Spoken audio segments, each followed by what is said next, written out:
So what do you do when you really mess up? I mean, everybody makes mistakes. People do things and wish they hadn't done them. But I'm talking about the kind of thing that you don't just feel a little bad about. The kind of thing that'll keep you awake at 3 o'clock in the morning when you're lying into bed thinking, why in the world did I do that?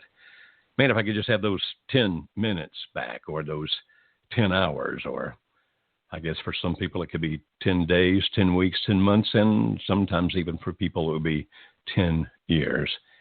Because I would certainly do things differently, but man, I can't do that now. And then sometimes we ask ourselves the questions like, why? Why did I do that? I've actually had people look at me after having done something that's caused great misery in their life and say, tell me why I did that. I don't know why you did that. As a matter of fact, you probably could figure it out. And let's think about for a few minutes how we might figure out the why. Because sometimes people find it very difficult to finally accept forgiveness and move on until they have some comprehension of why they did what they did. Now, I cannot tell you exactly why you do the things you do or have done the things you've done. I can give you some insight, I hope, but I can't tell you exactly why. And then I want to talk to you about how do you get past it? How do you finally find peace within yourself when you really regret some of the things that have happened in your life? So first, let's talk about how does it happen, and then secondly, talk about what is forgiveness really, and how do I forgive me? And as part of that, how do I forgive other people? And as part of that, how do I get other people to forgive me, realizing that some people never will? I was on a national television program once. I've been on several national television programs like the Today Show and Good Morning America and things like that. But this particular time, I was contacted by a person afterwards who was chastising me to no end, saying, I can't believe that you were on TV. I can't believe they actually said nice things about you because you are scum. And then she launched in to remind me of something I had done 25 years before that had caused her great pain. It hurt me to hear that. It really did. And I wanted to do everything I could to somehow appease her, to get her where she would forgive me. And she let me know that she would never forgive me, no matter what, ever. And then she told me some of the negative consequences that had come into her life that were my fault. I must admit, I went into a blue funk for a little while, but I found a way out. Hi, I'm Dr. Joe Beam. I want to talk to you tonight about this because I have personally experienced it, but because of the fact that you too can get past whatever it was. Several years ago, I was doing a call-in question and answer program.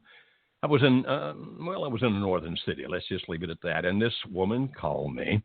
She later identified herself as being 59 years old. And when she first called me, it was a program where I was trying to give answers to people's questions about life. And she said, please, sir, does God forgive a murderer? And there was something in her voice. And so I asked, do you mean that you have, no, actually, she said, does God forgive somebody who has killed someone? That's how she started. And I said, because of something in her voice, I said, are you telling me that you're talking about murder, not just killing, but murder? She said, yes. Still something in her voice. And I said, are you telling me that you murdered someone? And she said, yes. When I was a young woman, I did. I was convicted. I went to prison. I've served my time. I am now out.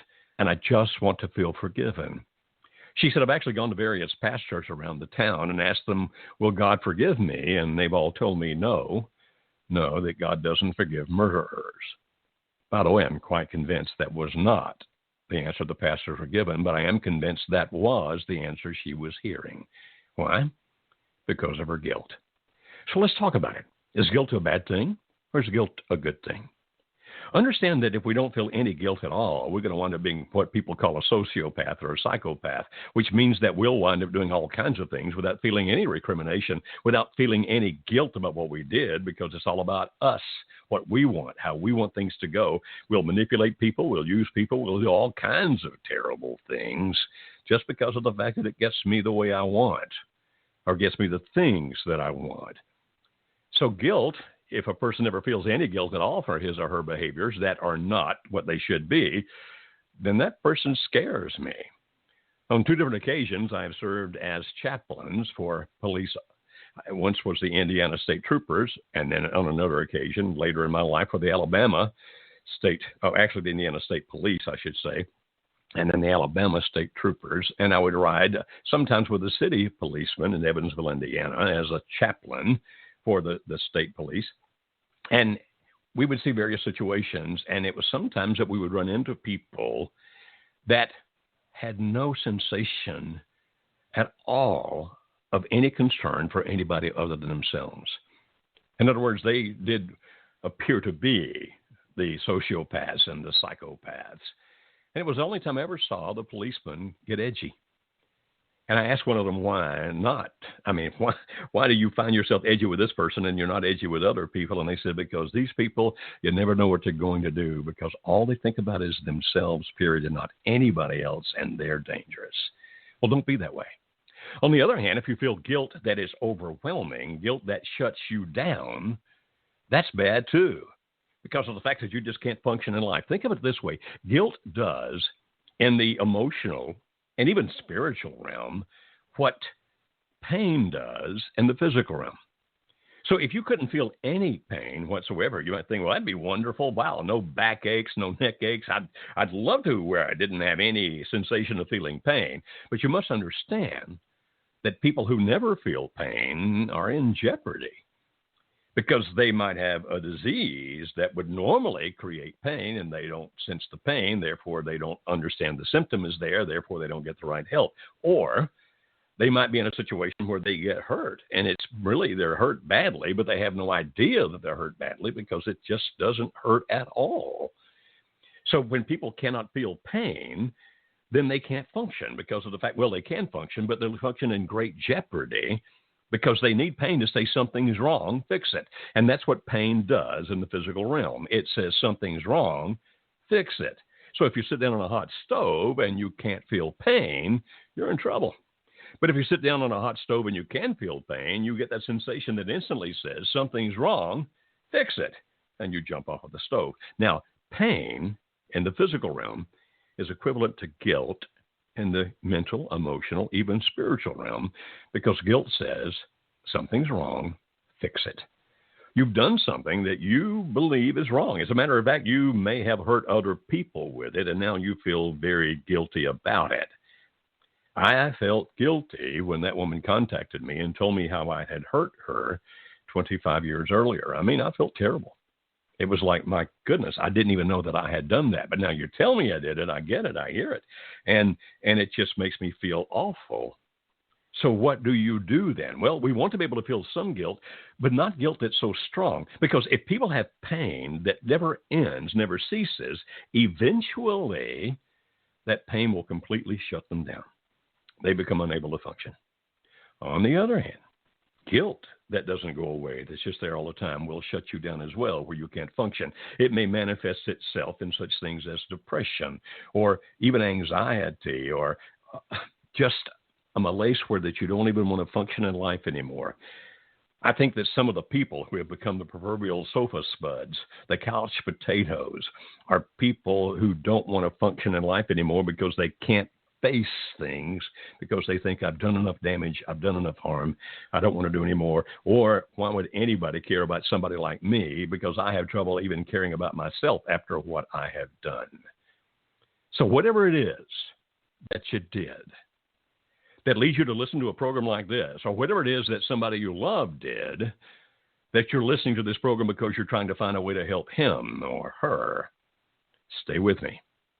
Now, some of the things that I'll talk about in this program, I have talked about in other programs, so forgive any redundancy. But even when we do come back and talk about some things again, quite often we'll say it in a little different way, and sometimes the light goes on just because we do. So when I talk about, okay, if I'm trying to figure out why did I do what I did? Now, I've used this before, but stay with me. As a matter of fact, if you have something to write with and a piece of paper in front of you, you might want to draw this out so you can use it later. On the left-hand side of the sheet, put susceptibility/vulnerability.